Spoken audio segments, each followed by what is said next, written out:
Welcome to the Sentimental Twist, where two generations share one love for meaningful spaces and gracious hospitality. I'm Brittany. And I'm Melissa. Let's gather around the table and talk home, hosting, and all things sentimental. Yay! We're so happy. We love getting together. Brittany, tell everybody. Well, first of all, welcome to season 4, episode 3 of the Sentimental Twist podcast. Yes. I'm Melissa. You can find me on Home with a Twist at Instagram, homewithatwist.com on my website, and Home with a Twist on YouTube. Mm-hmm. And I'm Brittany Shepard. I'm at Brittany Shepard on Instagram, thesentimentaldecorator.com, and Brittany Shepard TSD on YouTube. And I will also say that I am BrittanyShepard.com, which is my marketing and social media and writing business website. So I should probably share that a little bit more with y'all. Tell everybody, because if they're watching on YouTube, they're going to say the same thing that I said when we first logged on, is you just look so happy and just, like, I don't know, there's just something about your glowing. So tell everybody. Well, y'all know that I loved my job with the school system, but God opened a door for me to leave that. And this is the first time we're recording post that. And I'm kind of in an off week before I start my new marketing and social media job with a local credit union. But I'm also doing some side hustling with marketing and social media with other ladies who are business owners, creatives, influencers. And I just feel so excited about this chapter. And, school starts this week here while we're recording. And I don't have to be there, and it just feels different. But I'm excited. I'm just so excited for you, and you're going to be helping me with my new adventure that I'm going to be launching this fall. So I'm super excited about that because you're so good at what you do. What's your undergraduate degree in marketing? Public relations. Okay, All right. Which nowadays, the minute you graduate from college, everything's new and different, and you kind of have to just keep training yourself on things. But I'm super excited for you and all the lives you're going to touch, both professionally, personally. Just really excited. I'm excited too. Well, thank you. We have a very fun episode today. We do, and we are going to start with a reader email. Okay. So I'm going to read it. Okay. We love getting emails, and we tell y'all every time when we finish an episode, send us an email, the sentimentaltwistpodcast@gmail.com. Send us a recipe. Send us something you want us to try, something you loved about what we said, something maybe you didn't like about what we said, and you want us to reframe it. Yeah. We've got a few of those. Not that they didn't like it, but they wanted us to reframe how we presented something. Different point of view. Like it helped to broaden our points of view. Absolutely. Yeah. And we love it when you come to us with a question. And this is from Renee, who, was she in season 1? She was our very first guest. I don't know if she was season 1 or we didn't do guests till season 2. I can't remember.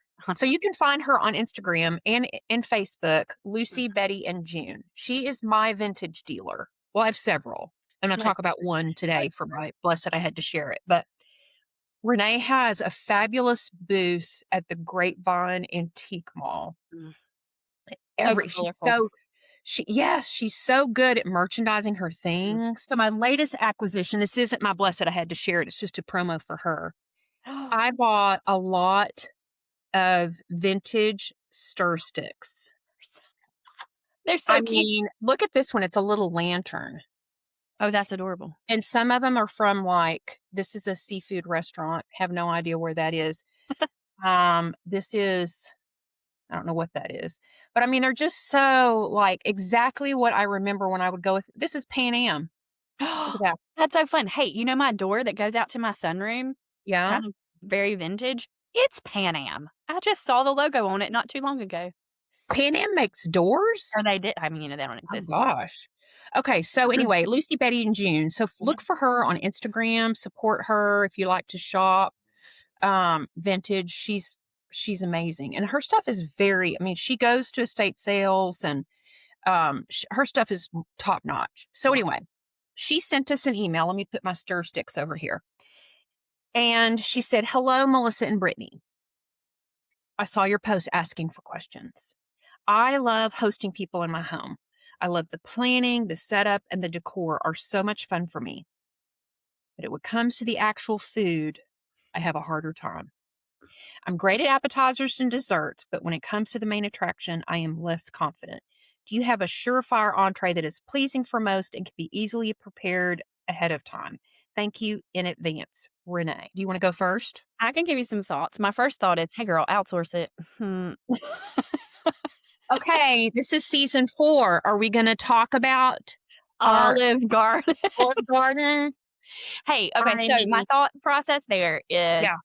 it's the protein, especially, or like the main thing. And you could do the sides if you wanted to. So I'm having, by the time this episode's airs, it'll have been in the past. But I'm doing that Southern summer Sunday lunch that I mentioned last episode or two coming up. And my plan is to do all the sides, like the corn, the peas, the fried okra, the cornbread, and all that. But I'm going to probably get fried chicken from the Publix so that I don't have to worry about the protein part.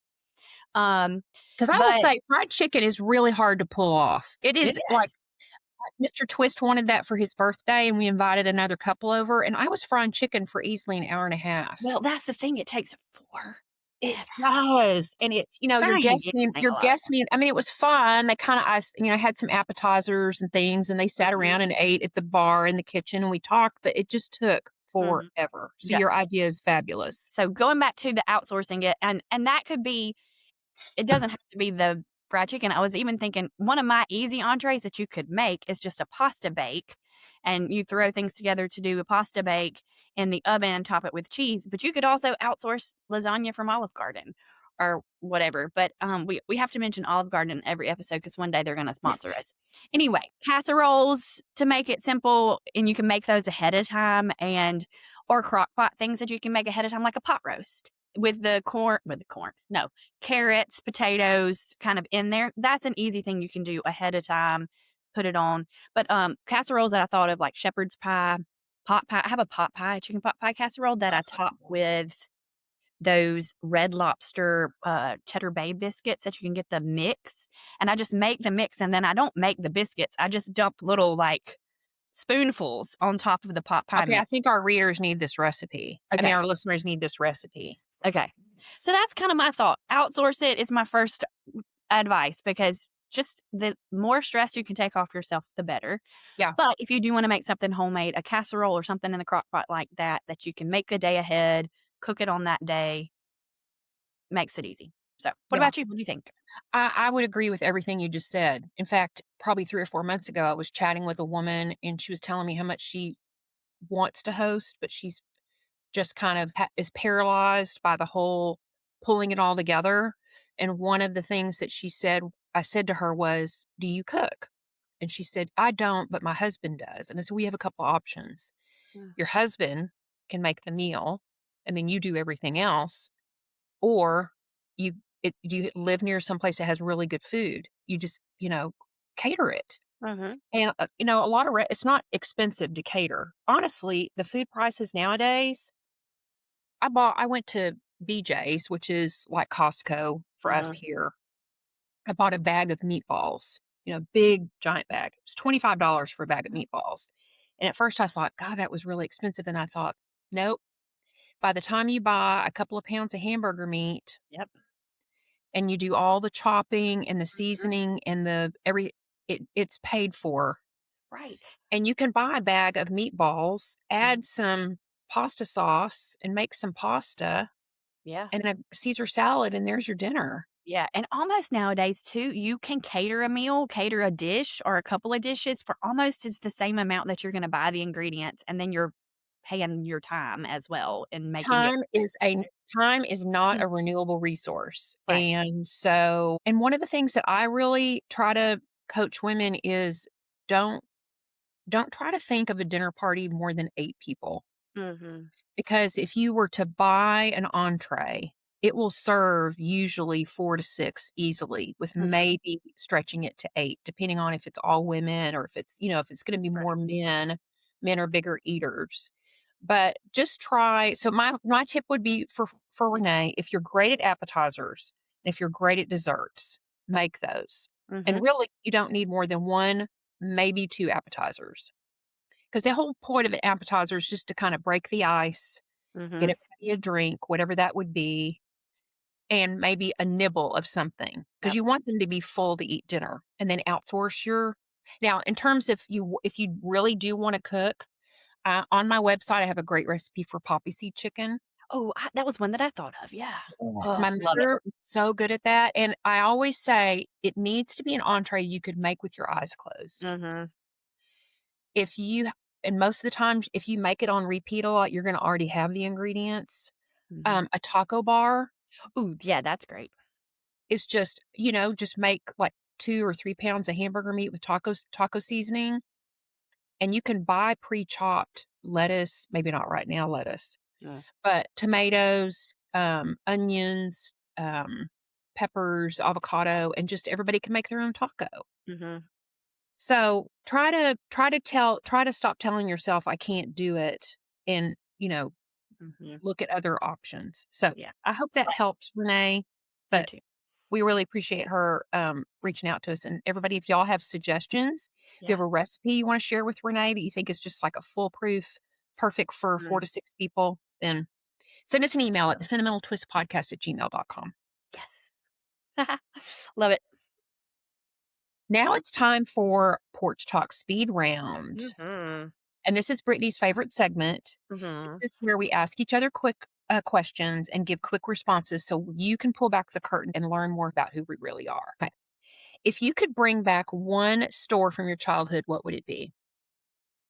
Well, there are a lot that I can think of off of the top of my head. Toys R Us, because there's They don't nothing. have Toys R Us anymore? I don't know if it's completely gone or maybe it's only online, but, like, there aren't very many Toys R Us anymore. And then also Limited Too, which was the kids' version of the Limited. I mean, I could probably still Yes. wear some of those clothes, but if I had to pick one, it would be a local shop, gift shop in my hometown that doesn't exist anymore. It was called Traditions, and you could, register and stuff there, but they carried Sanrio products. So they had Hello Kitty and all the things, and I could usually con my grandma, Mima, my dad's mom, to taking me to lunch at the Meat and Three buffet, Helen's Pirates Cove, and then go in to get me a little prize at Wait, Tradition. what was the name of the buffet? Helen's Pirates Cove, because our team was the pirates. Okay. But you said something about meat and 3. Yeah, just like a country buffet where you get a meat and 3 sides and Oh my god. cornbread Oh and my dessert. god. Oh, Yeah. wow. Wow, what would you get? Well, it was different every day. They'd have different sides and stuff, but they had really good baked chicken. And then, your typical just country vegetables. So they'd have butter beans or peas or green beans Oh, and mac and cheese and like Cracker Barrel sides kind of situation. yeah. You know what I'm saying? So, And then what do they have on for dessert? ooh, okay. Like chocolate layer cake, caramel cake, pecan pie, um, banana pudding, all the things. And So good. when you said you had to con your grandmother, your Meemaw, what did you say to her? Like, I didn't have to con. "Meemaw, I'm really feeling like," I mean, how did you do it? She ate lunch there every single day. She So did? so I would just call her and say, "Hey, wanna go to lunch today?" And she'd come pick me up, and then we'd go to lunch, and then I would say, "Can we stop by Traditions?" And she would take me and buy me something. And And she fell for it every oh, time. yeah, she knew she was doing it. And my brother, he did the same thing, but his was, "Can we go to the John Deere store?" Because they had John Deere toys. So, That is so sweet. I yeah, love that. it's fun. What's your favorite sound inside your home? The silence? I don't know. Mhm. But the birds waking me up, it's from outside, but Yeah. I do have a lot of birds in my yard that sing in the morning, and I can hear them, so I like that sound in the I can morning. attest to that. I remember hearing a cardinal outside my window when I spent that weekend with you. We Yeah. gotta do that again, but except you and Anna need to come to Fort Come Worth. yeah, well, we Fort should Worth, plan to and do then we'll that. go to Austin to see Julie. Okay, I like that idea. You have 10 seconds to defend your least favorite household chore. My least favorite household chore is putting clean sheets on the bed, and it is because I am vertically challenged, and so it ends up being a full cardio workout. Therefore, it is my least favorite chore, and I'm defending it because it's not easy to do one, no matter how tall you are, because Yeah. you get it on one side and then, but when you're short, you're going around the bed like 18 times getting it done. Yeah. So I don't And like. then you do it and you've suddenly realized, well, I've got the sheet on wrong. Yeah. Well, I thankfully now most sheet companies put the little tab in the inside that You tell you if it's say bottom or front. top or side. Yeah. But still sometimes I mess it up. We should have made our beds when we left because I can imagine that was hard to get behind those little twin beds. Well, the twin beds aren't quite as hard because I can reach over them, and it's Yeah. not as bad. But no, no, it's fine. It's fine. I Everything's thought about that because I have a split king, fine. Ooh, and I thought someday Phoebe's going to have to come over and make the bed for me because yes. there's no way I'm going to be able to crawl on top of the bed and get that corner put. And so, anywho, In the middle I because think, it's split. Yeah. yeah, I think you did a great job on that. Thanks. What's the first thing you do after coming home from vacation? Get the mail, start the laundry, water the plants In that order? in that order. Okay. Mm-hmm. If you find $100 on the ground as you enter an antique store, what do you buy? Well, first of all, I make sure it's nobody's $100. They Oh, didn't. Brittany, come on. It's nobody's. That No, person left. you know what I'm gonna buy. I know. I would go in and say, "Is anybody missing money?" Maybe I might. I don't know. Or I might just look Hmm. around and then stick it in my pocket. Fun story about finding $100. Okay, so my dad's law office was on the square in our little town, or is on the square, not was, which is across the street from the courthouse. So he went back and forth to the courthouse a lot, all day long. Well, as a teenager or in college, I was helping him out, and I found a $100 bill on the street. And I was like, "Look, I found $100," and da da da. It was his, but he let me have it. Well, how did he know it was his? Because he had had $100 that morning and it was missing, and so it was funny, but He had just stuck it in his pocket and it had come out. yeah. You know what One I'm gonna time, buy, though? what? Dishes. Oh, I'll have yeah. to make sure my answer is different then. No, it doesn't have to be different. One time when Phoebe and Doug and I were on a little trip, we went to Fredericksburg, and she was probably 7 or 8. She was little, and so, money to her was a big deal, Mhm. like, because she wanted to buy things.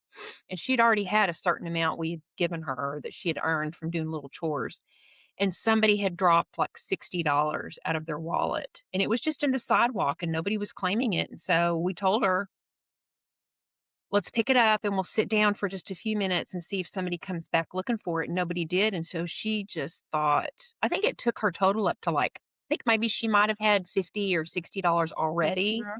So she was like, I have $120. Well, you better believe she bought every single thing she could find, little Yep. stuffed animals and trinkets and stuff. Mhm. Okay. Okay, Right. let me ask you the questions. Hmm. Alright. If you could bring back one store from your childhood, what would it be? Mott's. Oh, is that the one that was down that y'all walked to, you and Julie walked to and got candy? Yes. Okay, Yes. tell us more. It was an old general store that was in a shopping center next to like a Monig's, which was like a nice department store, and there was a Skiller's, which was a drugstore, and I think there was dress shops and a barber shop. I mean, it was a nice little shopping center for back in that day. So the Mott's had wooden floors that creaked. Mhm. And everything, if you ever, you've seen these when you go on vacation, old general stores where they carry everything from granny panties to plungers and everything, sewing kits and every kind of, and everything is in those glass bins. Mhm. And my dad would give us money and we would walk up there and, and she would meticulously pick out her candy Mm. because they would give you these little brown sacks. And I Mhm. think every piece of candy was maybe 5 cents or a penny. Well, I would go in and just start shoving stuff in the bag, and I'd go to the register, and I'd already be eating the candy, and she still is, like, touching every piece of candy, inspecting it, and then we would walk home and, sit and Mhm. play candy store or, sort all our candy, show each other what we got, maybe swap. So, and just the smell of that little store, it Mm. just is timeless. Yeah. And it's That's long gone by now. I mean, it it was just a nice little core memory of my childhood. I love it. That, my shopping at Traditions was a core memory. Yeah, absolutely. So, what is your favorite sound inside your home? I do love the quiet, but Mhm. I think the sound of, like, the coffee Oh, dripping, the I can smell, if mm, Doug, like, cooks bacon. oh, I that love the that sound if we take turns cooking each other dinner or cooking dinner, and I mhm. just love hearing him in the kitchen making dinner and, you know, That calling is me yeah, calling me and saying, "Dinner's ready," and going in, so, yeah. I love that too. That's nice. Okay. You have 10 seconds to defend your least favorite household chore. Go. Mopping. Mm, I cannot stand it, I can't either. and I even bought one of those, I can't think of the brand. We've talked Oh, about this cedar. Oh, before. Oh, cedar. where the spin mop. I mean, it really is magical to mop with one of those buckets because you stick it in and you put your foot down on it and it spins it to get all the Mhm, water out. So it really does make it a whole lot easier. It makes it so you don't have to ever touch the water. But I mhm. just hate it because you got to move the rugs if you've got rugs. First of all, you got to sweep, And then I you mop, and then you gotta put all the rugs back down, and the house smells great, but within 5 minutes, somebody's spilled something, and it just doesn't last long. it's true. And it's just ugh, I just hate it. That's why I have a little housekeeper. I have her come maybe once a month to just Mhm. kinda get the house a really good cleaning, and then I try to clean in between, but it's my least favorite. Yeah. I agree. I don't love doing floors either at all, Ugh. but, And it then is a I think my second least favorite is dusting. yeah. I like to vacuum. Vacuum's one of my favorites Hmm, okay. because the carpet looks really pretty Oh, afterward yeah, and, the you know lines and yeah, spread. and I've usually have enough fur to, like, make a coat. Oh, dog fur? Cat fur? Dog, cats, Cat. 4 Mostly cats. cat. Yeah. Yeah, yeah. Okay. All right, let's see, what's the next one? Okay. What's the first thing you do after coming home from vacation? Usually, I, have turned the thermostat up, so I will immediately go and turn the thermostat down, It's a good one. turn on all the ceiling fans to get the air moving, and then I like to unpack and get my stuff put away. Mhm. But And see, I'm one of those that the stuff doesn't get put away till it's used again, usually. I mean, sometimes if I'm just super tired and I'm not motivated, it's been known to sit for a while and I'll just dig Yeah. stuff out of it. But Yep. yeah, most of the time, like this past week I had 2 trips, one to California, That's right. and then 2 days later I got an opportunity to do a collaboration with a local hotel. So Mhm. we went spend a couple of nights in a hotel. So I just kept my bag packed. But Yeah. anyway, yeah. All right, last question. You find $100 on the ground. As you enter the antique store, what are you gonna buy? Okay, so I'm specifically thinking of the Camp Bowie Mercantile, which I love to shop, and that's where a lot of people that I've bought things for my ladies' lounge have Yeah. booths there. So let's say it was this week. I'd probably be like, I don't need any more dishes because I Right. did a huge dish haul when I was in Santa Fe. So what would it be? There is a booth there where she sells gorgeous houseplants. Oh. So when I was in Santa Fe, my sister, I had been kind of eyeballing something that she had in her house. She's a lot like my mother. When I go to see her, I usually come home with things from her house because she'll be like, "Do you want that? I Yeah. don't want it anymore." And it's this really pretty wrought iron plant stand. It Mhm. looks like a window box. Oh, So it's cute. got like a little shelf on the bottom, and then it's all belong like this with kind of like the scrolly Yes. stuff. I love And those. I have it in front of my she had it in front of her French doors with faux plants in it, and it Mhm. looked every time I walked by it, I was like, "That is so pretty, where'd you get it?" And I can't remember now, I think she might have gotten it at a resale store. I may have said it enough times that she got the hint that I really wanted it, because when I left, she Yeah. said, "Would you like to take that plant stand home with you? I don't really need it anymore, it's just kind of Mhm. in the way." So, I wanna fill it with plants. I would say I would use the money to buy some really nice plants. Okay.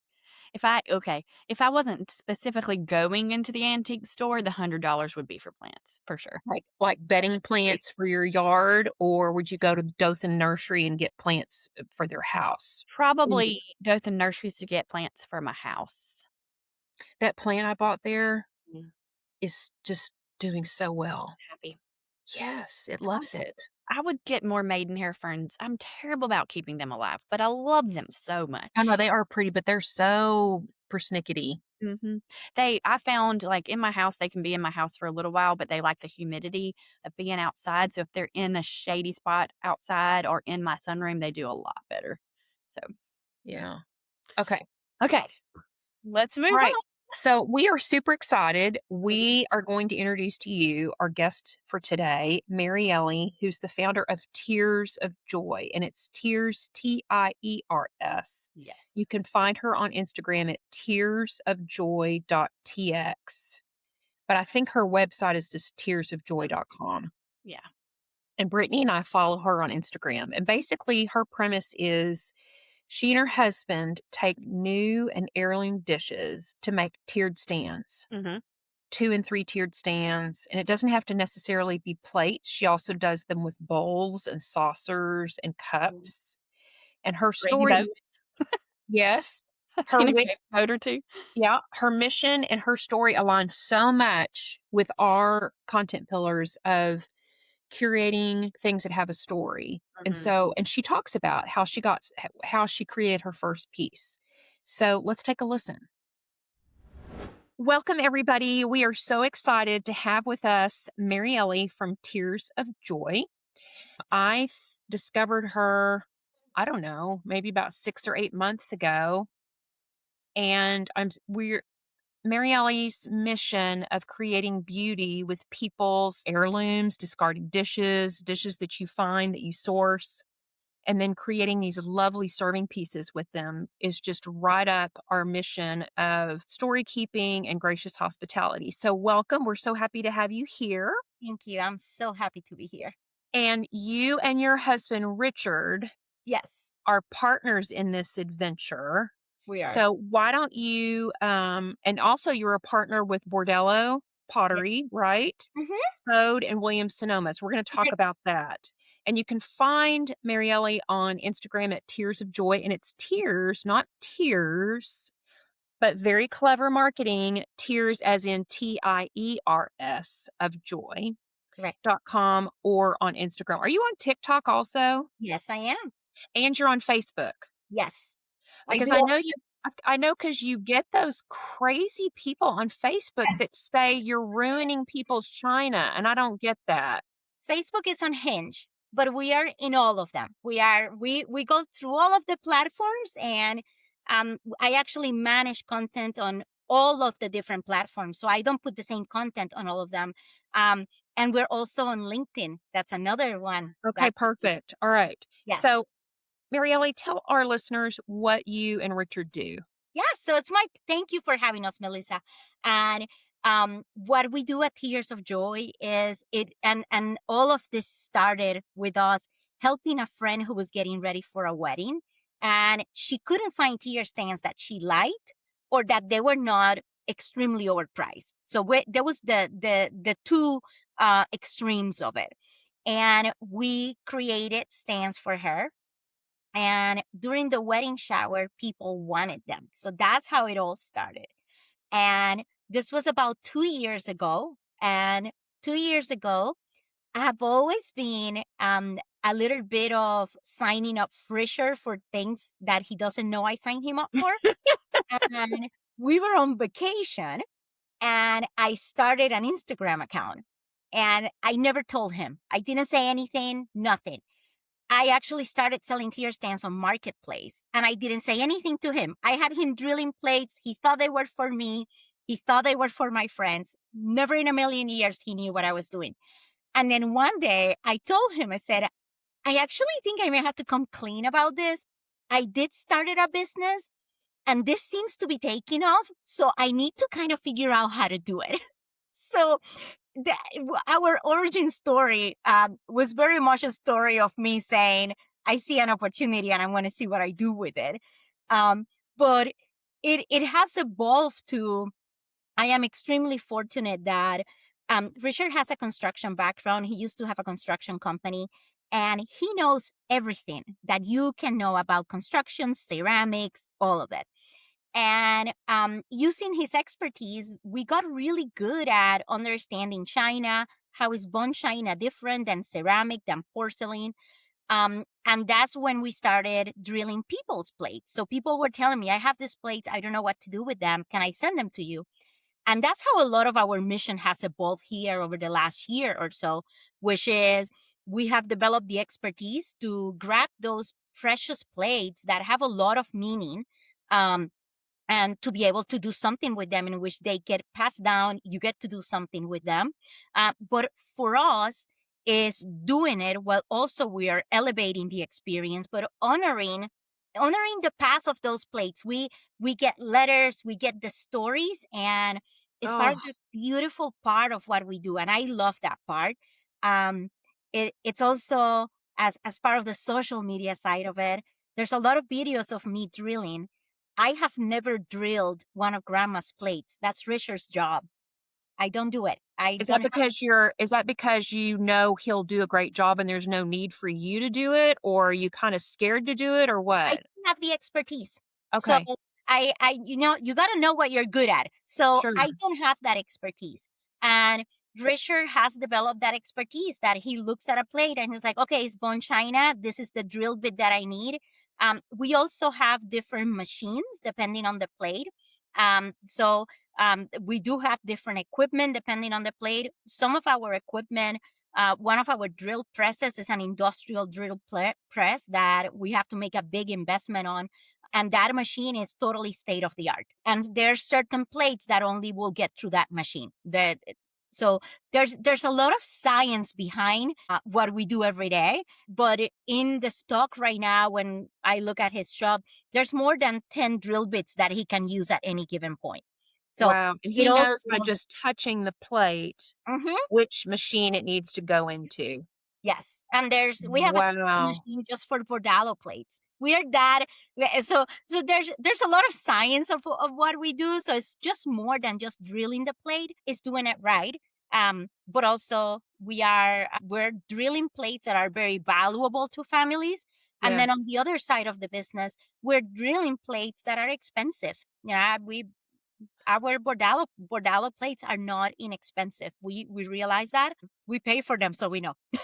Right. And Yes. so how did you get so I want everybody to understand what you're saying by tears of joy if they don't follow you, is that you take grandma's wedding Mhm. china Correct. that maybe the kids have all I mean, I'm sure there's tons of scenarios, but the kids Mhm. have divided it all up. Maybe they don't necessarily want to use it to serve food on, but they just want a little piece of grandma. So they'll send you maybe a set of 3 plates Mhm. or bowls, because I've seen you do really cute Yes. bowls, and then you allow people to customize it with the dowel that goes in the Correct. center and then the little finial on the top.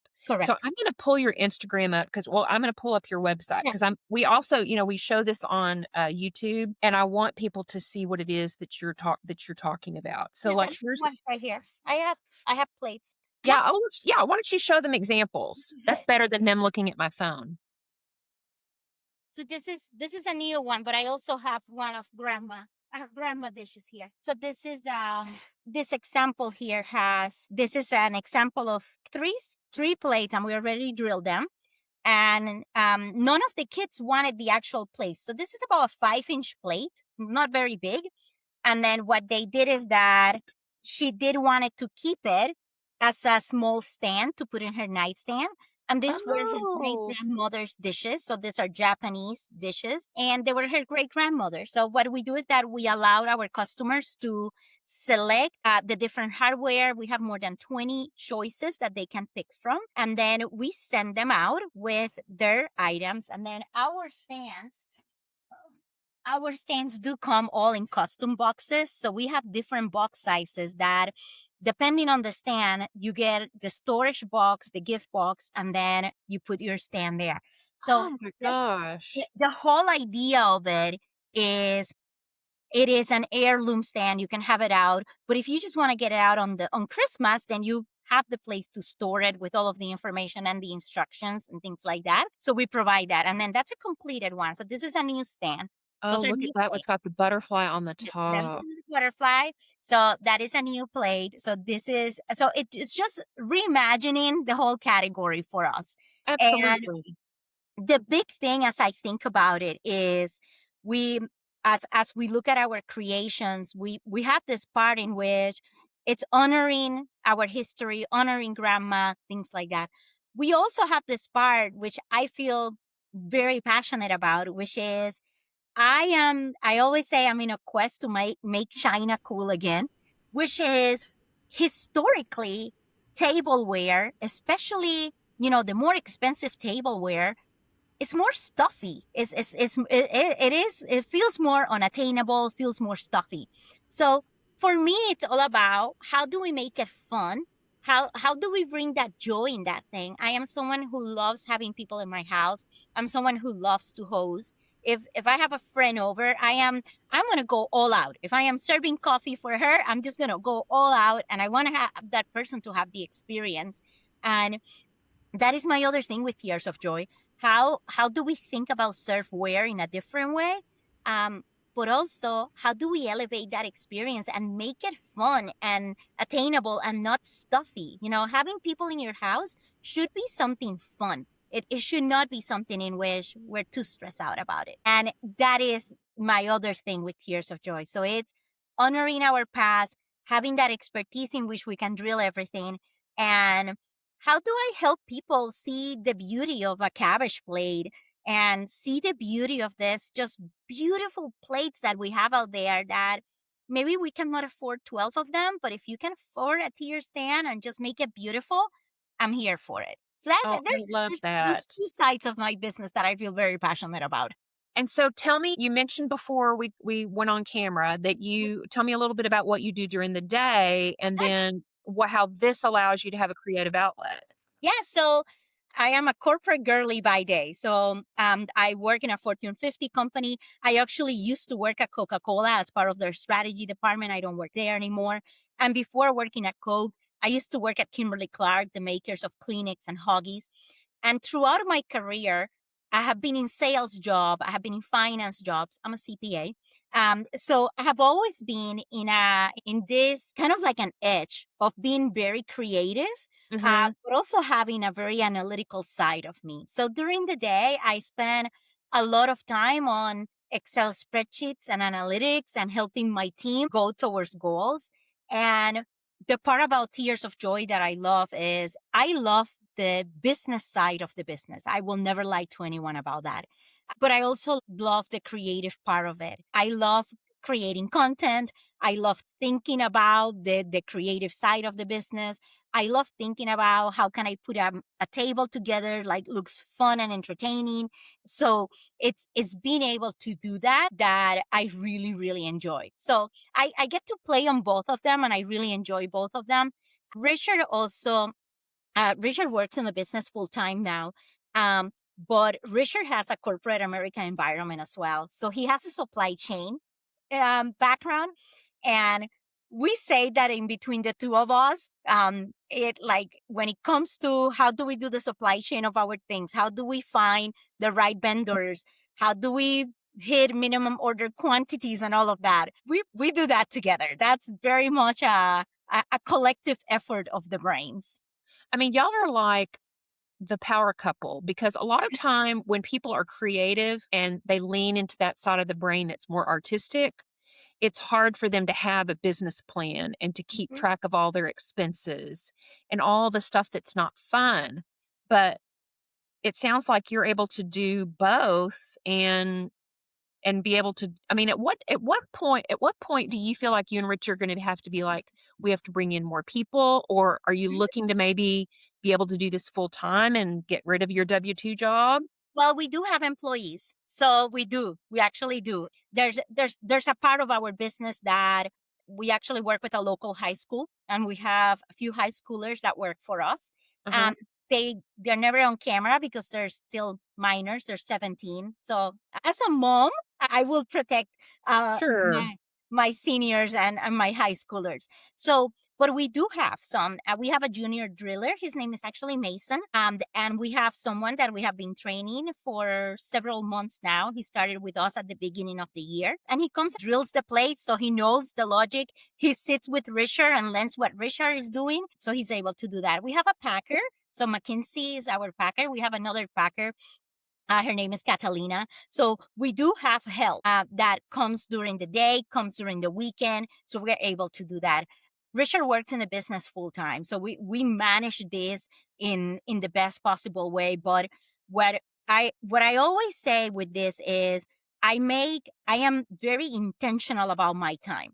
I will not paint a rosy picture to anyone that I'm sitting down, relaxing. It just doesn't happen often, but I am very intentional with my time. And most days, I start my corporate job pretty early, 6:37. I'm already there cranking up work.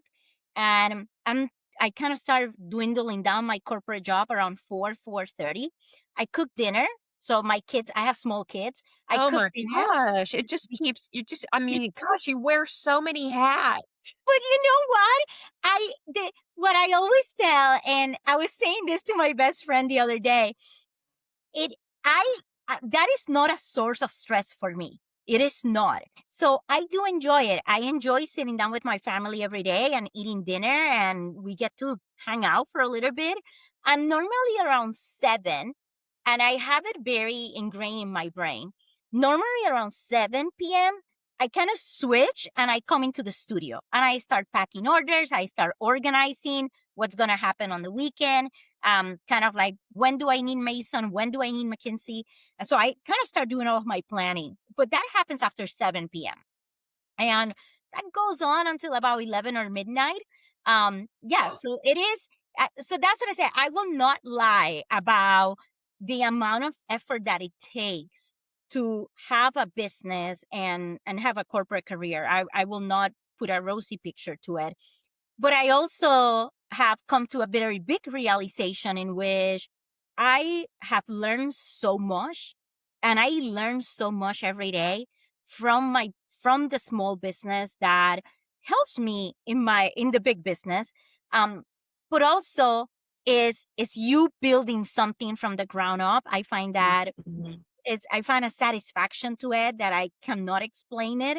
And even the boxes, it may not sound like something that is a big deal, but it took me almost a year from the moment that I drew the first specs of my boxes to having the right specifications, the right carton that I wanted to use, the colors of the logo, to finding the suppliers, to getting burned by a supplier, having a supplier and thinking it was going to work. And by the time the second order came, realizing that it flopped, they were not going to keep on with their promise, to then finding another supplier, having to take a leap because I didn't know these people, and having to take a leap of, they need me to place an order that is way more than what I want to place.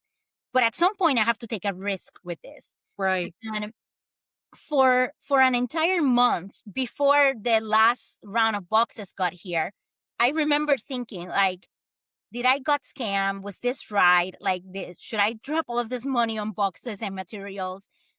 But the reality is that is part of the whole thing of being an entrepreneur. You're never fully comfortable with what's happening. And I kind of love that. So I feel very comfortable in that space of being uncomfortable. So I think that's when we grow the most, yes. is when we're uncomfortable. Yes, I agreed. And I feel the growth through how I make decisions for the business, how I make decisions even with my own time, and where I want to see this and where do I see it in a few years, but also the steps to take today to make sure that I'm ready for the next 6 months.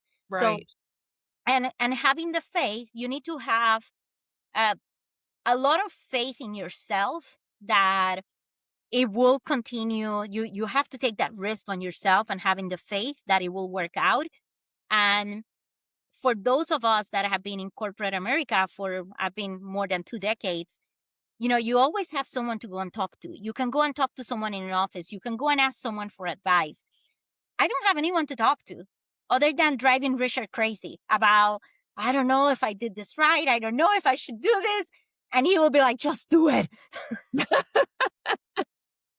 Everybody needs somebody in their corner that just says, just do it. That's Richard.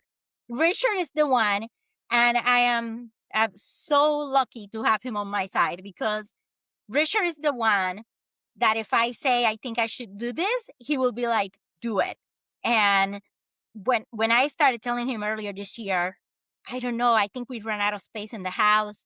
We cannot even open the front door. He was the first one, like, you need to get a warehouse. And I'm like, but it's operational expenses, it's this. And he's like, you need to get a warehouse. And I think it had been a couple of weeks, and Richard got me a warehouse.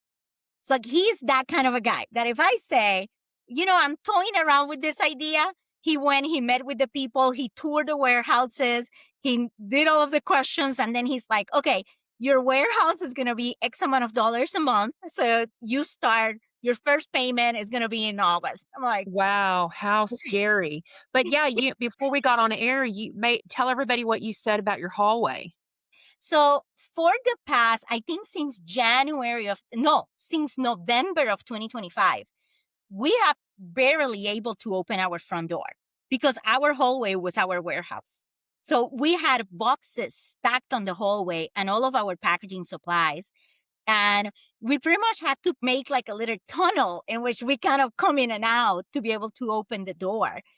But our dining room table has been like another area where we keep things.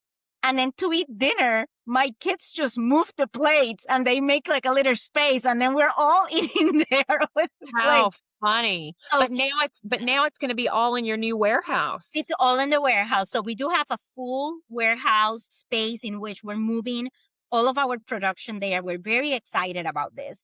We're moving all production to the warehouse, and then all of our storing, but also all of our plates. We have a fantastic partnership with Bordalo, the cabbage plates. We buy cabbage plates directly from the factory, which means our orders are rather big. So when those orders get to the house, that's when it goes madness.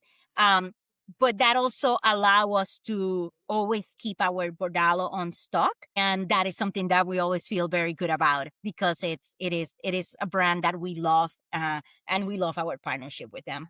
Yeah, well, it's very highly collectible right now. So it sounds like there's a couple of ways that people can get a custom two-tiered stand. Yep. They can either purchase right off your website of ones that you have. How do you source your plates if they're not from Bordalo, Spode, or Williams-Sonoma? Are you just going out to estate sales and looking for plates? So all of our ready to ship plates, stands are mainly made with new plates. That is, so we do buy plates directly from Bordalo, from Spode. We have a great partnership with Spode. We work with Williams-Sonoma. We work with Anthropology. We actually also work with Dillard's. So we do work with several bigger partners into getting our plates.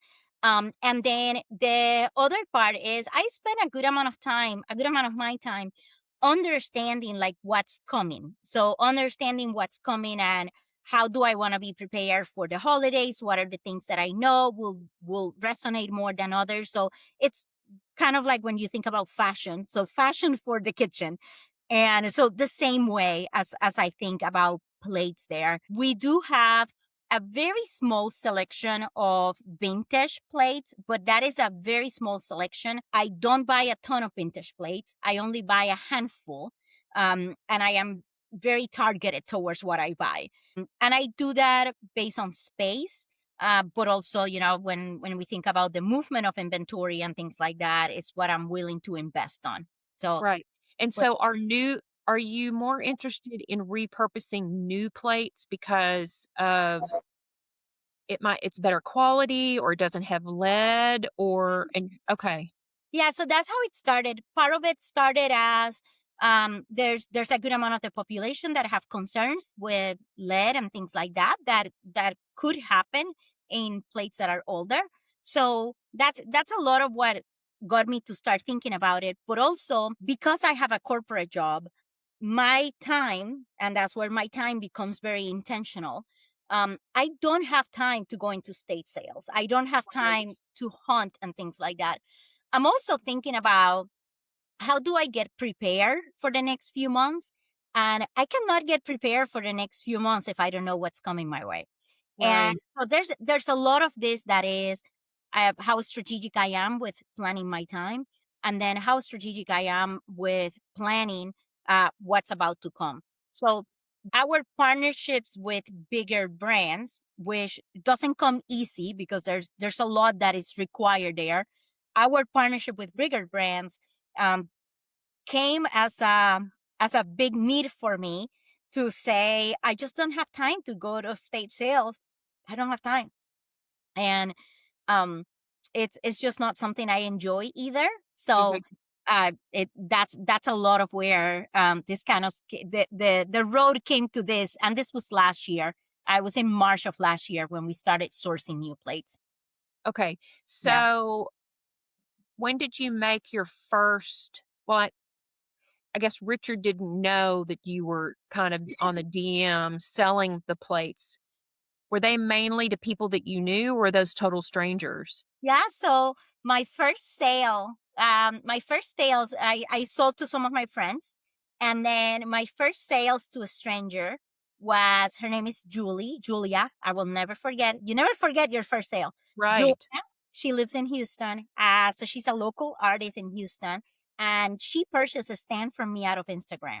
Like out of my page, she left a comment, I won that. And I was like, what? Okay.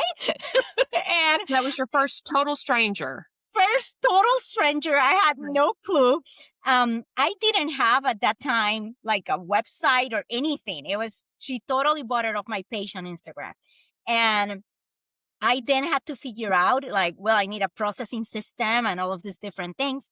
I remember that day, I got Julia's address to go and drop the stand because I didn't know how to ship these things or anything. I stopped at Hobby Lobby and I packed the stand all pretty. I was just like, well, okay, I guess I need to have some sort of brand standard in here. So I packed it all pretty and then I dropped it in her Porsche and she gave me cash. I was, And you're like, I think I'm onto something here. and that's where it all started. I started thinking like, okay. And then a local boutique here in Full Share, her name is Tiffany, the owner. She had seen my page, or I knew her through something else. And she was like, are you doing this? And then she had me do a vendor pop-up there. And it went great. And it kind of forced me to, okay, well, I need a way to process credit cards. That kind of a lot of that started. So that there's been a lot of people along the way that have been angels to my business as I think about the progress of how things came up. Um, Right. I was also doing art shows or vendor fairs and things like that. I did that at the very beginning of the business. Um, and then I started thinking about how can I make this sustainable with my life as a mom, with my life, my corporate career, and all of those different things. And then that's how all of this has started to evolve. But it was that first sales to Julia, um, and then shortly after Julia, and this was a customer that got me thinking bigger. There was a lawyer here in Houston who found me on Instagram and will buy stands for her clients. She was a divorce lawyer Oh and my she mainly worked gosh. with women. And she will buy a stand every time she had a case and things like that. I will go to her office and drop the stands.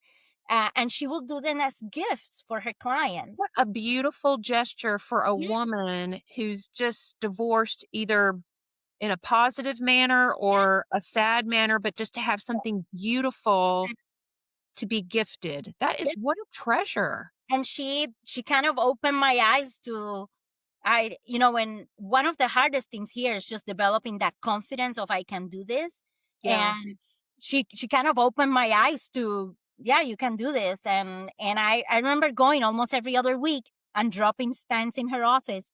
And I learned so much with her. I learned so much about the packaging, like how did I want it, what was that experience that I wanted the customer to have. So she's someone that I will never forget, because her constant orders helped me truly get to that point of how do I need to get this better and better. So it was a big thing. Okay, so tell us when did you decide I'm going to make 2-tiered, 3-tiered stands with new plates?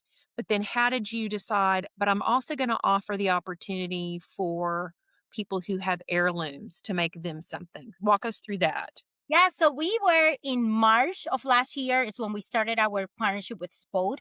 And that started actually, Spode reached out to us and they saw my content on Instagram and they reached out to me and they're like, we would love to work with you. And I was like, oh my God, yes. And I So bet you love getting emails like that from people, and yeah, you're just like, "This is a dream that I was asked by Spode to yes. do something." Yeah, Yeah. that's big. That is really big, Marieli. So it was last year when I got that first DM from Spode on, we would love to work with you. And that's kind of how it started. And then everything kind of started trickling there. And in October of last year, we had a customer that had received a stand as a gift. Her name is Mary. And Mary contacted me and said, I received a stand as a gift from your company and I love it. And I have these plates from my mom and I don't know what to do with them. And she said, what if I send them to you? And I was like, okay, let me talk to Richard. Let me see. And she sent us her plates. They were Lennox Christmas plates. And we created the stands from the plates that they didn't know what to do with them because nobody really wanted them. And we created stands for all of their grandkids and her sisters. Oh my And then what god. we did was that Mary's grandmother used to make this fudge that everyone loved in the family. And she sent me the recipe. And I included this recipe that nobody had in every single package. And then they all got to open the stands together. And it was just such a Oh cool, my gosh, what yes, a great idea. it was beautiful. It was beautiful.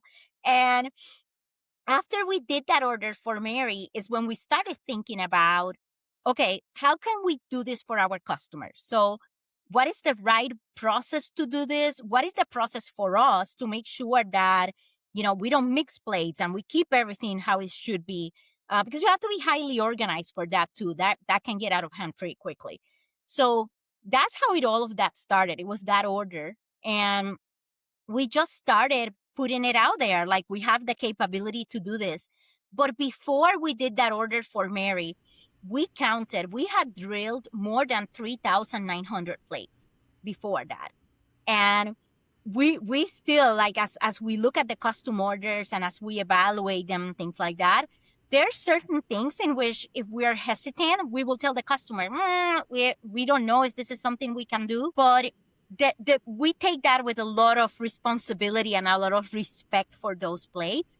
And that has continued to evolve now to one of the things that we offer that has been really cool is I had this idea of, what if we offer the full service? Like, you buy the service from us and I send you the box and you send me the plates back. So you don't even have to think about getting bubble wrap, how to pack them, nothing. I do that for you.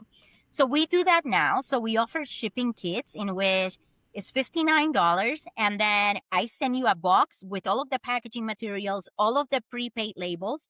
And at home, you wrap your plates, you put them in the box, you send it back to me.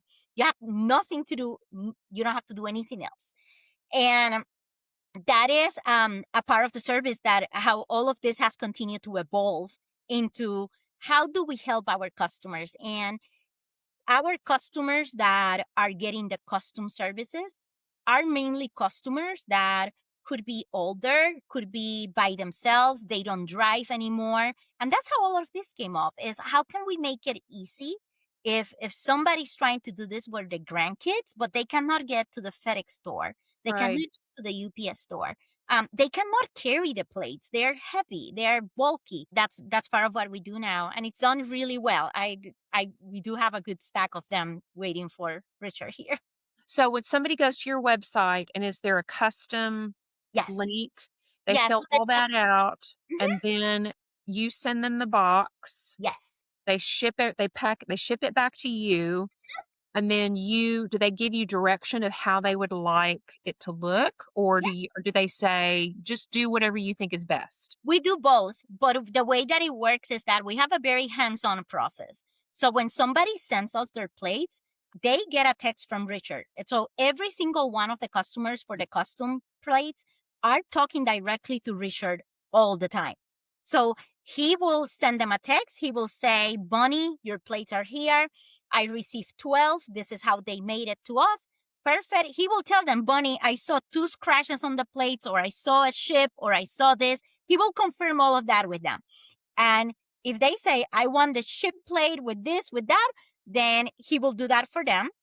And then he will offer all of the hardware that we have available. So he will say, from this hardware, which one will you like? He will send them pictures back. He has a whole, Wow. he handles all of that with the customers. This Yeah. is very hands-on. It's very hands-on. We're all about here the customer experience, and this is a process that is highly personal to our customers. Sure. So it becomes highly personal to us. Yeah. And we talk to our customers, we do that, we handle that. And even today, right before I got on this phone call, I had an email from a customer who said to me, it says my package was just delivered and I don't see it here. And just before I hop in here, I was calling her local post office to talk to her postmaster, and we were able to track the packages. And it's just that is our promise to our customers. We want our customers to feel what that extreme customer service should be like. That's what we want. And that's so rare these days because That's usually what you're we do. talking to AI Yes. or Yes. something really is maybe outsourced and doesn't even work for the company. Yeah. Okay, so tell me what has been, other than the fudge, which I think is just the greatest story, what has been the most touching or maybe even maybe an odd request? Have you gotten any that have just kind of been, this is kind of odd, but okay. Well, we have one right now, so we have 2. So this one's not. I will put more on the odd because it's not a plate. Okay. Richard was not happy with me with this one. So I had a customer who reached out to me and she said, I have this figurine from my grandma, and it's the only thing that I have left from my grandma. And one of my kids knocked it and broke it. Can you repair it? And it's this beautiful ballerina.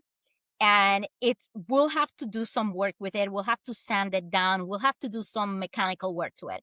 But it's in the shop right now. Richard is slowly putting together this itty bitty tiny pieces of the ballerina for this customer.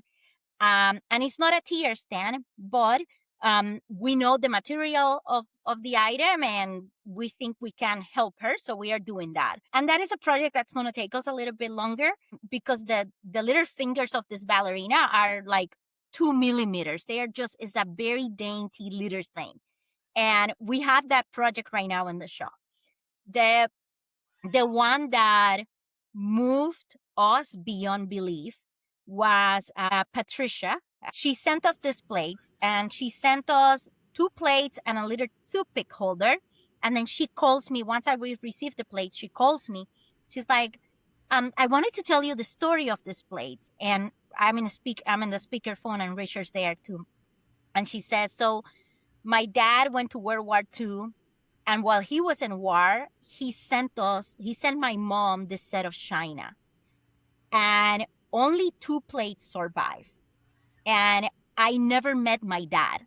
But the only thing that I have is this plate that survived the shipment. And she sent us one of those. And she said, I was mainly raised by my grandparents. So the other plate that I'm sending you was a plate that my grandma used to have all the time. And I kept it after she passed. And the toothpick holder, my granddad used to, after every meal, he used to take that out and he used to put it in the table.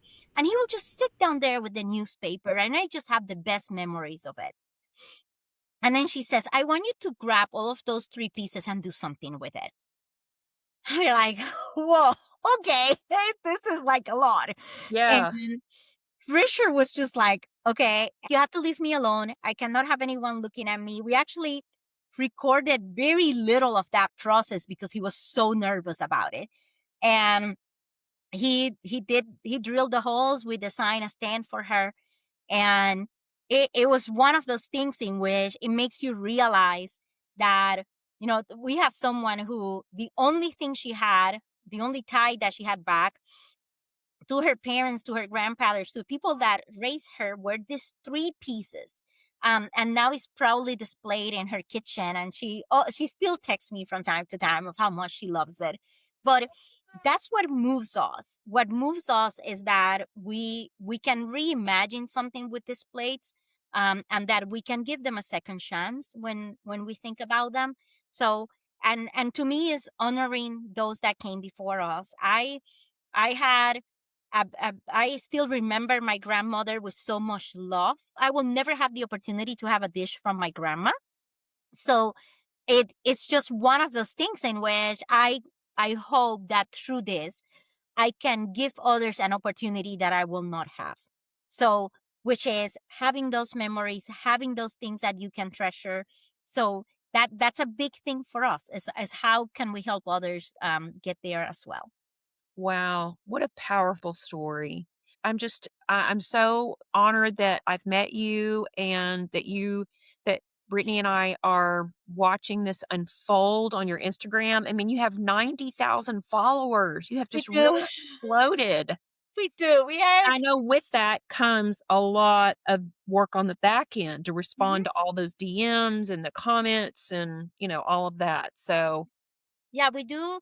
There's a lot of people, and thank you so much for having me. When I think about 2 years ago, I would have never thought this was going to unfold the way that it has. And there's a lot of things around social media, and a lot of people will be like, oh, it's fake, it's this, is that. What I always say is I never want anyone to feel that about us, because that is not, it's fake if what you put out there is fake. But for me is I just think about I used to work at Coke. I mentioned that earlier.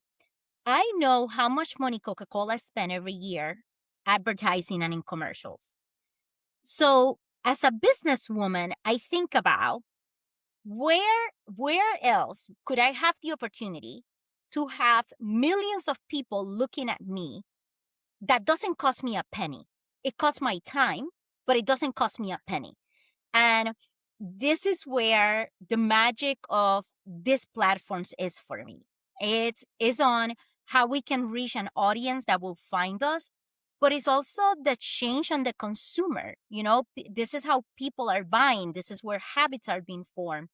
And yes, we have to respond to a lot of DMs, and I have to respond to a lot of comments. But that is the only way that I can stay connected with people.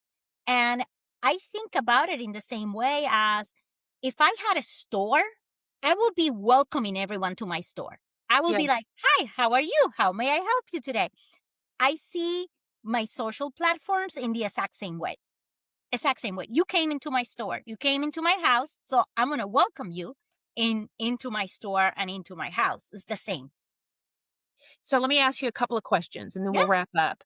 So if somebody they were interested in Bordalo and they saw all of the things that you currently offer on your website, but maybe they've seen a Bordalo piece that they know is new and still available, but you don't have it yet. Can they ask you to custom make something from Spode or like a new piece? Yep. They And can. so that would all be done through the custom So, request. so I sometimes have people that DM me and ask me. I have some customers that know, and I actually have 2 orders right now. I also sell plates that are not drilled. So I Okay.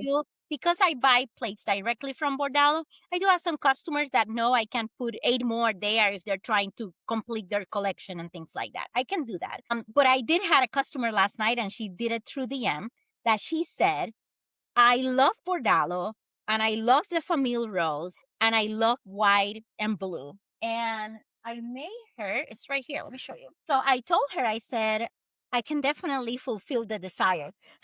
So this is her stand. Oh, how So her stand is a beautiful. plate with a Famille Rose, and then we use Burley Asiatic peasants, because she wanted a little bit of blue and white, she wanted color, and she wanted cabbage. Yeah, How we absolutely yes. beautiful. Yeah, Have you I been try from time to time, but how pretty is that? It's gorgeous. Beautiful. Have you So been contacted by anybody famous? we actually, um, the wife of someone really famous in Hollywood, and I had no clue, no clue. A few weeks after sending the stand, I received an email thanking me. And when I looked at the email address, I was like, wait a minute. And it was from this person. This is a pretty famous director. And then the stand went to them. So I had no clue through the whole process of doing it. Wow. It was a stand.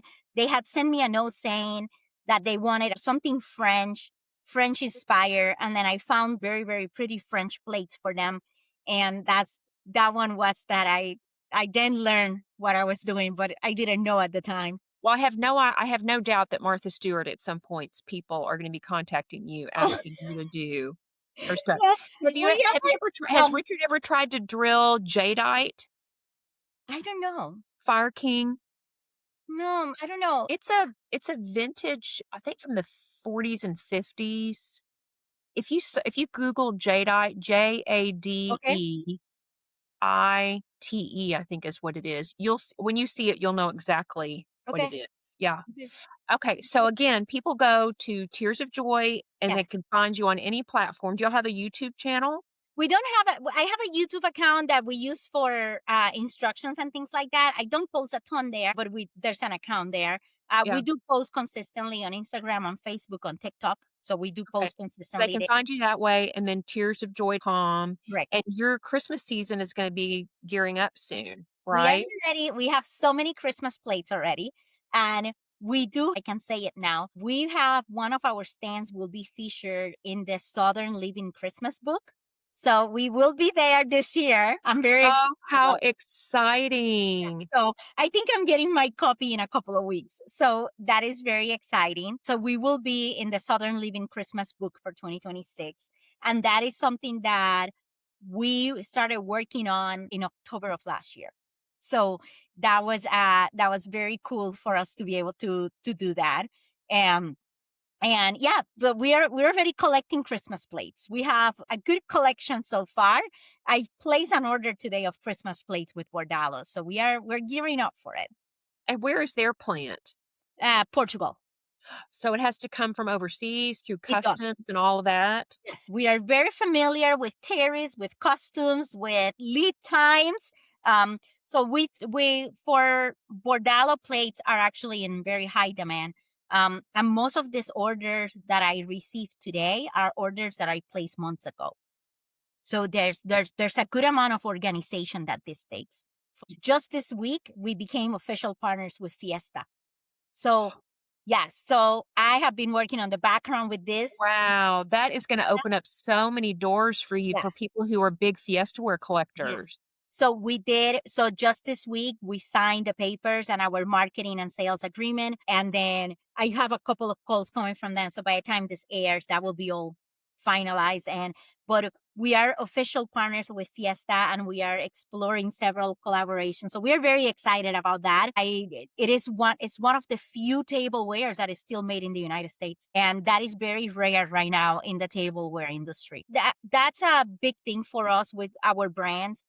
We are big into the craftsmanship and where are things made. So Spode is all made in England still. The Nambe collection from Spode, from Parmenion, part of it comes from India, part of it comes from New Mexico, here in the United States. And then Bordalo is all made in Portugal. And Bordalo is very interesting because it's factory run. So it's the same heritage of employees that their parents and their grandparents and great my grandparents gosh. were working there since 1884 when it started. So Wow. it's a big heritage of workers. I've also learned with Bordalo, as a little fun fact, the Bordalo, the color in the glazing is highly dependent on the humidity in Portugal. So if it's too humid, they cannot run the machines. Wow. Hmm. Yes, You have it just learned. changes. I mean, who think back to when you made that very first those few stands for the gal that was getting married. And now 2 years later, here Yep. you are, and you and Richard have learned so much, Thanks so much. have formed partnerships with legendary china and pottery makers, and you're going to be featured in Southern Living Christmas cookbook. I mean, Yeah. wow. Yes, Well, we what are. an honor, Marieli, it's Oh, been thank to you get so to know much. you today. I want all of our listeners to give you a follow and support your business, and I can only imagine that amazing things are on the horizon for your family. Well, thank you. We are. What I always say is that I just hope that people can see that there's a lot of joy that goes into this, and I think the other part for me is, when I started in corporate America, and for those of us that we have worked in corporate environments, um, I am someone who is very outgoing. I am expressive, all of those different things, and throughout all of my career, I have listened people telling me I either have to smile less, or I have to go slower, or I have to do things in a different way. Or at some point I had a boss who told me I was dressing up too colorful. And one thing that I have learned through tears of joy and through doing this is that I I'm a big believer in your authentic self and bringing this forward. And that's a lot of what every day fuels me, is that I want people to feel that, and to feel that is real because it's real. But also to have license and permission to be who you are. And that's a lot of what I express through Tears of Joy. I am very transparent in my corporate job that I do have this business and I'm very proud of it, but it's being your whole authentic self through it. And that's what I feel the most grateful through this, is that own journey for me of not being afraid of that. Well, and authenticity lasts much longer than being performative. Correct. And it will burn you out if you are trying to be someone that you're not. Yes. So, what an honor it has been to get to know you today. And we look forward to everything that's going to unfold for you. Thank you, Melissa. I'm so honored. Thank you so much. Thank you. You're welcome. Gosh, that was so good. She is just a joy. Isn't she a doll? I know. She's infectious. She has infectious energy. And Yeah. yeah. It just goes to show you that when you love what you do, Mm, it really comes across. hmm So, what are some takeaways that you had from what she had to share? So many. I loved everything. I just felt like it's just amazing to me that she's so genuine and fun, and how excited I am for her that this is just taken off, and all these things have come across in just the last couple of years, like these partnerships with these amazing heritage dishware companies that, I mean, I would die to work with Bordalo, or Spode. But I just think that we're cut from the same cloth, me and Marieli, because that girl is organized, Yeah, and she I really aspire to is. be as organized as she does, but she loves the dishes like we do. She loves the story behind the dishes, especially those heirloom pieces that she's bringing from customers, and I just feel like she must use the full focus planning system like I do, because she just knows how to time block, and she knows how to get things done with all the things going on in her life. And I love that. But my biggest takeaway is that I'm sending some of my Homer Laughlin Majestic Brittany that my grandmother collected for me to get some stands done. So I I'm was gonna, going to ask you, if you had her create stands, what pattern? I mean, you'd have such a hard time picking. yeah. Well, So I the might name choose some others, but that's the one that my granny collected for me that's got that burgundy red. it's called Majestic Brittany. Yes. So That's why Shepard she for got sure. it, I Is think. it spelled the same way you spell your name? Yes, because I think it's technically like maybe Brittany France or something like that. I don't know. That is incredible. So what are you gonna send her? I'm thinking I have some luncheon plates and then bowls and smaller plate. I don't know. I may just send her a variety of things and let her put it together how she likes it because I have a ton of the pieces and I was going to sell some of it because it's just so many pieces that I can't possibly use. I have some hanging on the wall. And so I was thinking of keeping enough place settings to serve 8 maybe, but then all the extra odd and ends and things. And I have like serving bowls. So I think I could send her probably 5 or 6 or 10 pieces and just kinda let her build it and make it as what she thinks it should be. Do you have it handy to show everybody what it looks like? I can grab one real quick. Okay, because I may wanna buy some from you, so I can have a little bit of majestic Brittany at my house. This plate has a little bit of crazing and flea bites, but Oh, Brittany, yeah, I want how many do you have? I think of the luncheon plates, I probably have 30.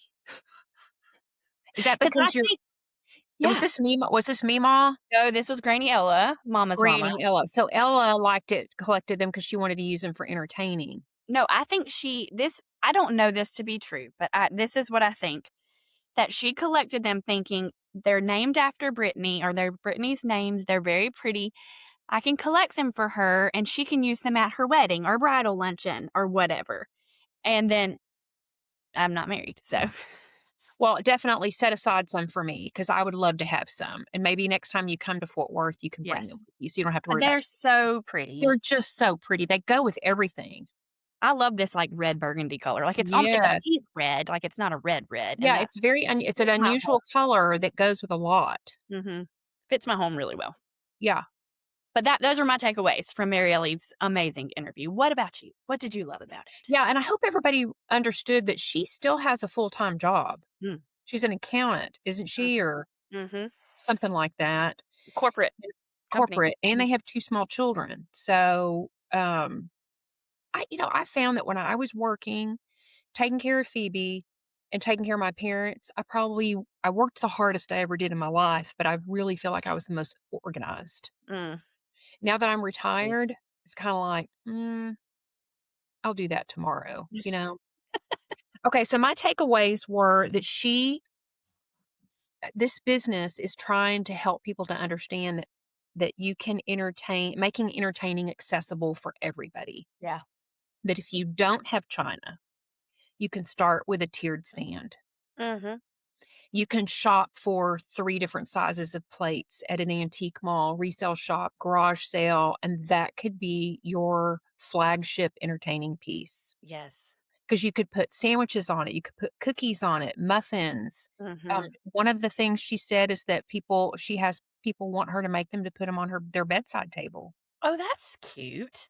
Yeah, Love that. with, like, your rings and your lip gloss and, whatever. Or, like, maybe you've got a little place near in your foyer, and you could have a tiered stand for keys. Mhm.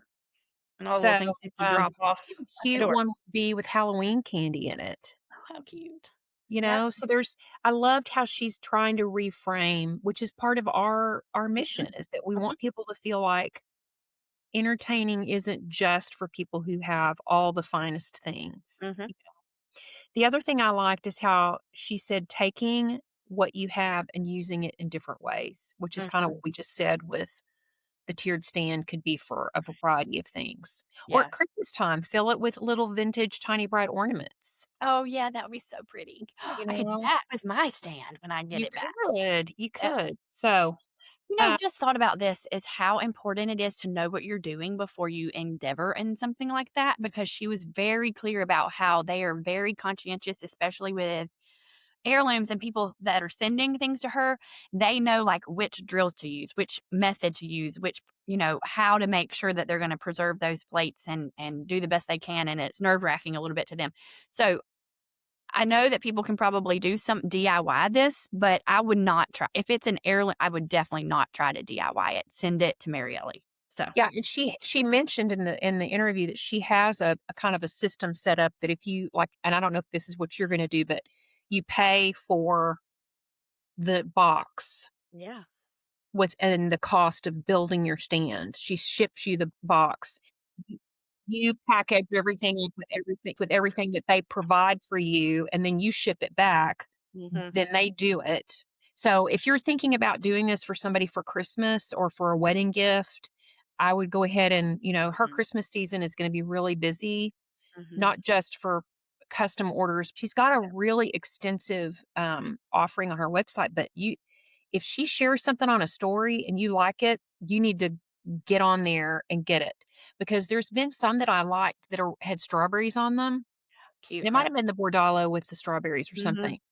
But I mean, I click on it and somebody's already bought it. Yeah. So give her a follow, because I think her stuff is very reasonably priced. I do too. Considering you're getting the dishes Mm-hmm. and you're getting the craftsmanship of them assembling it. You get to pick your own hardware and finial. And it's just, we're just so excited for her. So I know. It's so cool. Such a cool thing to like just kind of stumble into that as a business, because it's yes. amazing. Yeah. So, And her I love the following is origin story too. growing and growing and growing. Yeah. Mhm. Okay, so we're going to move on to Blessed I Had to Share It, where we share things we're loving right now. And I guess I'll go first. Yeah, you go first. Well, Southern Living has just launched their Insider. I know. So cool. So they sent me a cute little box of goodies, and I'll show everybody, to promote the Insiders Club. So basically, it starts with, you get a little letter from Sid Evans, the editor-in-chief. And basically what it is a founding member of the Southern Living Insiders. You get a collector's edition of Southern Living annual recipes. And these are recipes they have found back in the vault that are like most favorites throughout the decades of when over 50 years, I think, they've been in business of recipes. A members only print magazine dedicated to spring parties, and that'll be shipped in the spring. And exclusive discounts to retailers and ticketed events, and instant access to their digital recipe vault filled with beloved Southern Living recipes that have never been before published. And you get a weekly newsletter. So this was in the box. Oh, fun. Mind Your Biscuits. Mind Your Biscuits. Tote. This little bookmark that looks like a stick of butter. Oh, that's cute. Mind Your Biscuits sticker for my computer. Recipe cards. Mm-hmm. Which I had a young person the other day said, "What's a recipe card?"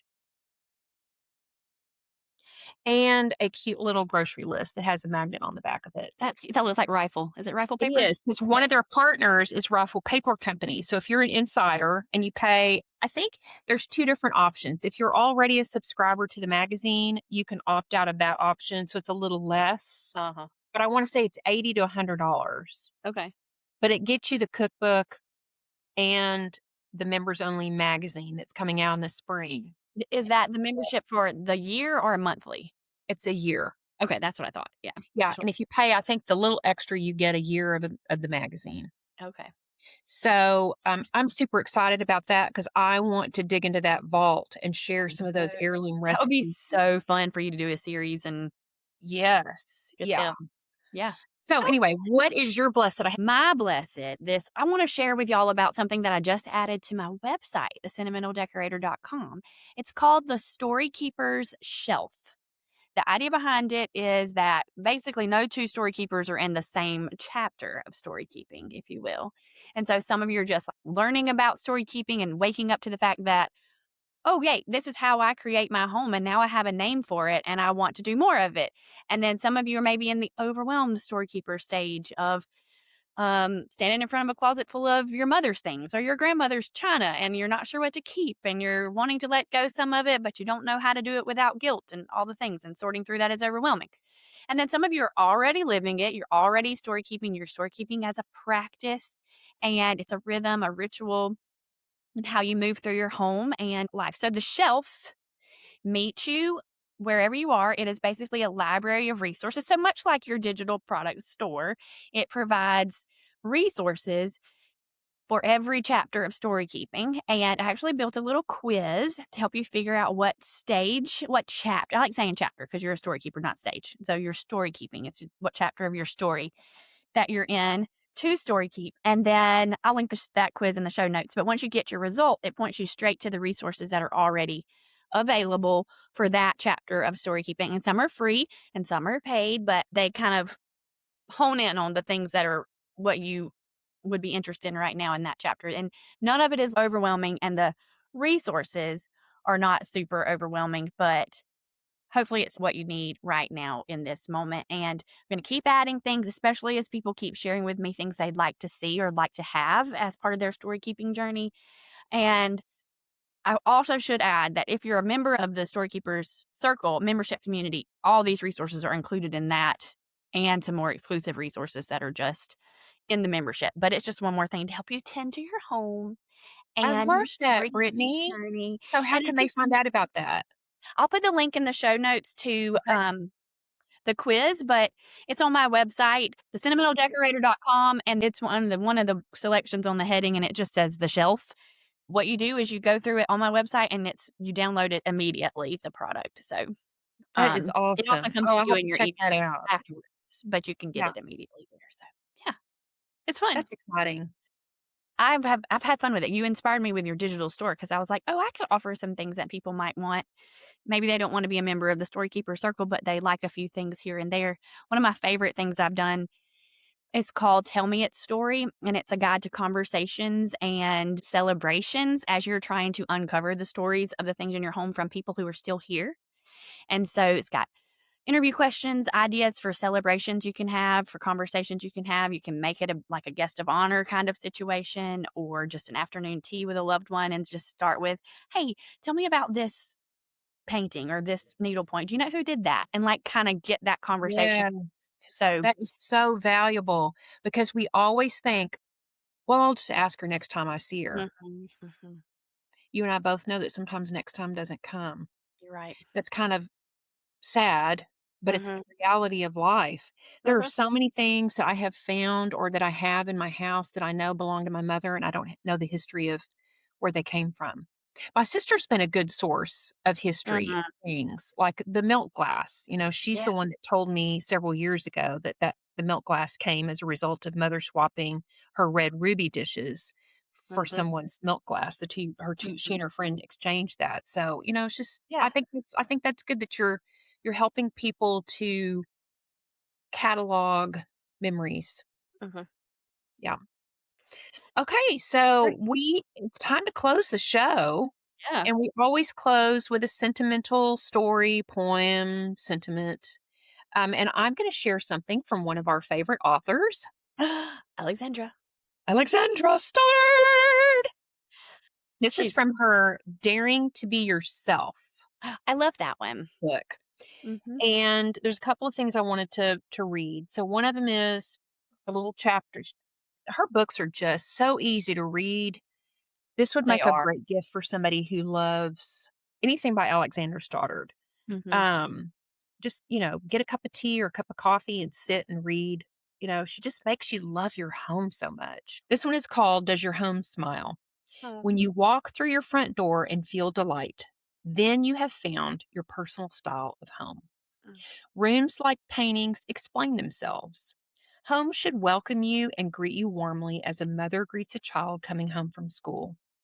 Smiling rooms smell good, whether it's the smell of wax or a lilac in a vase in a hall table or the aroma of baked apples and cloves and cinnamon. Room scents are just as important as cologne, aftershave, and perfume.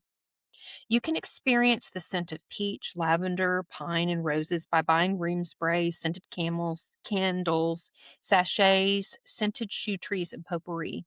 You can now coordinate your room scents to your body scents and have your home smell as refreshing as an apple orchard or an arbor filled with lilac. Mm. When your home smiles at you, it is well ordered, balanced, and clean. There is nothing beautiful about dirt. So when you have achieved a home that smiles at you in its original form and it's your own invention. Mm. So that's the passage about your home. And then at every chapter, she has what she calls grace notes, Yes. I love that. which are just kind of like little prompts for things that you can do. And I'll just read a few. When you group your collections together, stage them well, and they'll become more interesting. Putting all your eggs in one basket. We've talked about this before when you're creating vignettes. Try to cluster your things in 3s and 5s. Rather than scatter them all over the house, try to put them together so people can actually go, oh my gosh, look at this. It's a collection. Set your desk near a window so you can look outside and daydream. Have a brass knocker on your front door that speaks to you and makes you love coming home. So those are just some of the prompts that she always, there's probably 50 or 60 grace notes she's got in this one chapter. So you could just basically go through that whole thing. So this book is called Daring to Be Yourself, and we'll link it. I got it on Amazon. Cheers. With my Stanley cup and you with your pretty cut crystal glass. I'm trying to be very conscientious about it when I'm home to drink out of pretty things. Yes. So that's all for today's episode of Sentimental Twist. We hope that you enjoyed today's episode. We would love for you to give us a follow, leave a review, share it with a friend who loves meaningful spaces. Be sure to give us feedback on, Instagram, YouTube comments. That's great. And then I'm on Instagram at Home with a Twist, on YouTube, Home with a Twist, and homewithatwist.com. Brittany? And I am at Brittany Shepard on Instagram, thesentimentaldecorator.com, and Brittany Shepard TSD on YouTube. And together we're at Home with a Twist podcast on Instagram. Yes, we are. I forgot about mentioning at Home with a Twist podcast. We're at the Sentimental Twist podcast. The Sentimental Twist podcast. Yeah, give us a follow on Instagram. We're already up to over 800 followers. Ooh, wow. Yeah, thank y'all. And thank y'all for sticking with this long episode. We just couldn't cut any of Marieli's interview out. It was just too good. And so it's a long one today, but maybe you like that. Tell us if you like longer episodes. Sometimes, it takes a while. Yeah. So thank you for joining us on the Sentimental Twist, where we believe every space tells a story. And every story deserves a place at the table. Until next time, keep things cozy, collected, and a little bit sentimental.